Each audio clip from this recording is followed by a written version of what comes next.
E agora vamos falar um pouco sobre economia, sobre mercado financeiro, sobre dólar, sobre as ações que sobem, as ações que descem. Não temos a participação ao vivo, mas temos nosso querido Rodrigo Oliveira para falar sobre juros e dólar, a taxa de juros futura. Perdão. A taxa de juros futura em alta, o dólar também em alta, mostrando uma certa, não pequena, desconfiança dos investidores em relação ao Brasil, o seu potencial e a sua capacidade fiscal de honrar esse ordenamento do arcabouço jurídico em relação ao futuro. Ontem o Haddad veio a público dizer que o número realmente não deve ser aquele que eles soltaram inicialmente, isso para 2025, 26, 27 e até 28, 27 e 28, em tese seria um novo presidente, seja reeleito o Lula, seja um novo eleito, já que em 26 temos eleições. E eles também não falaram nada sobre o corrente ano. Será que este ano esse número vai ser respeitado? Para isso temos a participação em vídeo do nosso querido Rodrigo Oliveira. O resumo do meio do dia para você ficar por dentro de tudo o que acontece no país. Bom dia, pessoal. Boa tarde aí a todos do nosso querido Meio Dia em Brasília. Eu, de novo, gravado hoje, mas já a caminho de São Paulo. Então, amanhã estarei ao vivo com vocês. Preparem suas baterias de perguntas e tudo mais. E amanhã posso responder ao chat. Mas olha só, hoje eu vou repetir um pouco de ontem, mas vou dizer uma coisa, ó. O mercado financeiro entrou no modo pânico depois da revisão da meta fiscal. Ontem teve a revisão da meta fiscal e agora, ontem à noite, né, o pessoal teve tempo para ler direito as alterações, dar uma olhada no PLDO, né? Afinal de contas, quais são as contas que o governo está fazendo para zerar o déficit no ano que vem? Amigo, você achou que o Haddad ia entregar o 0,5% de superávit ano que vem? Não. Pois então. Mas e o 1% de superávit em 2026? Pois então, esse também não. Virou 0,25% de superávit. Nem vou falar sobre 2027 e 2028, porque, né? Os caras não conseguem arrumar a casa aqui para um ano na frente. 2, 3 anos é demais para a gente falar. Mas olha só, o mercado olhou para tudo isso, olhou para o orçamento e viu que temos os mesmos vícios que tínhamos anteriormente. Despesas subestimadas, receitas superestimadas, e lá vamos nós de novo. Isso sem falar da meta fiscal deste ano, de 2024, que ninguém acredita que o governo vai conseguir alcançar. Então, as coisas pioraram bastante, porque tinha muita gente que acreditava naquela conversa do Lula lá na eleição, vocês lembram? Em 2022, falando, companheiros, até falei isso ontem, companheiros, não se preocupem, porque em todos os anos do meu governo houve superávit fiscal. Pois bem, isto ficou no passado. O Lula não só não entregou superávit ano passado, mas aí ele pode dizer que foi a herança, sempre tem uma herança maldita, não vai entregar este ano e talvez também não entregue, talvez não, provavelmente não vai entregar em 2025, porque o governo já falou que a meta é só zerar o déficit no ano que vem. Pois bem, eu disse para vocês que o mercado está em modo de pânico. Vocês lembram que lá no começo do ano, a expectativa do mercado era de uma Selic próxima a 9% ao ano, quando a gente chegasse no fim deste ano de 2024. Pois bem, hoje a precificação na curva de juros futuros é de uma Selic de 10,25% ao ano. Lembrem-se, a Selic não é o juro que você paga normalmente. O juro que você paga tem um prêmio, porque esse aí é quanto de juro é pago por quem imprime dinheiro, certo? Então, é o risco zero, né, que a gente chama. É o menor risco possível. Porque, em última análise, o governo liga a impressora e paga para você o valor que ele está devendo. Mas você, que vai pegar dinheiro emprestado para comprar um carro, para comprar um apartamento, para comprar roupa, para comprar Supermercado, esse é outro juro, amigo. Esse é outro juro. Ele começa em 10,25, ninguém paga 10,25 hoje.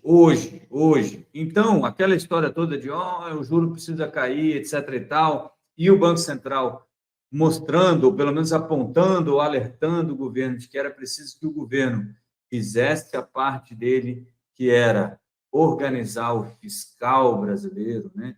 Arrecadar o que tem que arrecadar, pagar o que dá para pagar e cortar o que não dá para pagar, não foi feito. Então, vocês vão ouvir daqui a algumas semanas que a culpa de tudo é do Banco Central. Pois bem, não é. A culpa é do nosso querido Fernando Haddad, Simone Tebet, Luiz Inácio Lula da Silva e outros que inventaram um arcabouço fiscal que eles próprios não conseguem cumprir. Agora, a estimativa para o equilíbrio nas contas públicas para a dívida parar de crescer é em 2030. Inventaram uma historinha que parecia muito bonita, mas que não tinha nenhum contato com a realidade. A gente já falava isso aqui há anos e hoje a curva de juros continua piorando um monte. Selic precificada aí a 10,25% ao ano. Mas também, né? Pobre não come juros sim. Esses trouxas que vão falar isso, come juros porque empresta dinheiro toda hora para fechar a conta do mês, é simples. Mas e dólar? Dólar ele também não come também, porque tem commodities, né? Tudo precificado em dólar, o trigo é importado para fazer o pãozinho, vai pressionar o pãozinho. E o dólar, amigo, 5,27 hoje.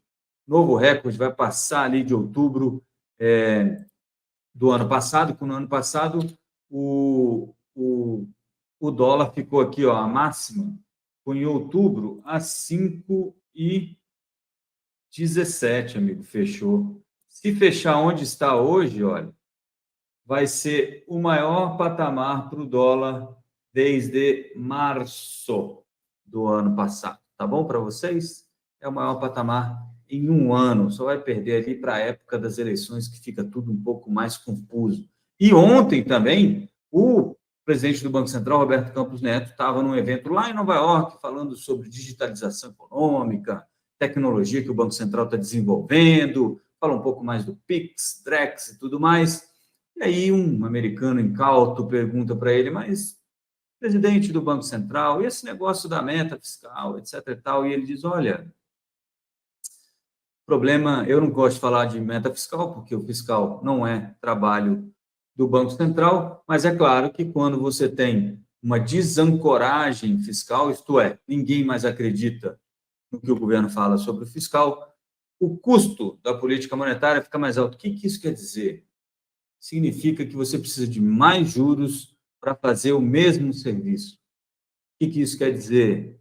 Significa que é mais difícil para a economia crescer, é mais caro para os agentes econômicos pegarem crédito, o crédito fica mais difícil e a economia toda sofre. Se a economia sofre, você gera menos emprego, se você gera menos emprego, você gera mais desemprego, cai os ganhos reais e por aí vai. Tá bom? Só para vocês entenderem, às vezes as coisas ficam parecendo que são meio etéreas, né? Não tem problema, vamos gastar, mete a mão no bolso e gasta, põe a mão no bolso daquele cidadão ali, que está passando na rua, pega um dinheirinho a mais de tributo para ele e gasta. Tem uma hora que não dá mais para fazer isso. E o erro continua sendo o mesmo. O Haddad ontem, na entrevista que ele deu lá numa televisão aí alinhada, dizia o seguinte, não, a gente ainda vai buscar algumas outras fontes de receita, mas como assim, amigo? Não é possível que até agora o senhor não entendeu que não tem mais fonte de receita de onde tirar dinheiro. As pessoas têm que ter algum dinheiro para elas gastarem. Ou então a gente vai entrar num estado que todo o dinheiro que eu tenho eu dou para o estado e o estado resolve o que fazer. Será? Não parece muito claro, não parece muito bom. Fato é que o dólar está aí beliscando R$ 5,27 ontem, o real brasileiro, né? Foi a pior performance entre os emergentes, uma cesta de 23 emergentes. O real foi o que performou pior, mostrando que, sim, isso que está acontecendo aqui tem a ver com o ambiente interno.